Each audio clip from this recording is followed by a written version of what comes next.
नमस्कार, श्री स्वामी समर्थ. समर्था रेसिपीमध्ये तुमचं स्वागत आहे. मंडळी, मी गावी आलेले आहे, त्यातली त्यात माहेरी आलेली आहे. तर पहा, माझ्या माहेरी दारामध्ये अनेक प्रकारची झाडं लावलेली आहेत आणि ते पण नैसर्गिक भाजीची तर आहेत. पहा, गवती चहा, डफळ, पावटा, दोडका, गोसावळं, भोपळा या प्रकारची झाडं आहेत. दादा म्हटलं, तू आता सासरी चालली आहे तर भाजीला काहीतरी घेऊन जा.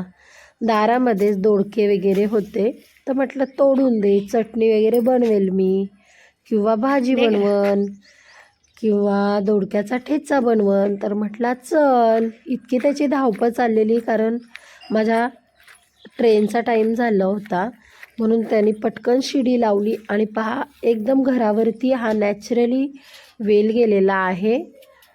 खूप छान वाटतं गावाकडचं वातावरण, आणि मला तर गावी खूप आवडतं. मुंबईपेक्षाही गावी खूप आनंदी आणि नैसर्गिक वातावरण असतं, एकदम ओरिजिनल. त्यामुळे मला गावी खूप आवडतं. हे पहा, ओरिजिनल नैसर्गिकरित्या आपल्या घराच्या जवळच, एकदम बाहेरच आपला भाजीपाला आलेला आहे.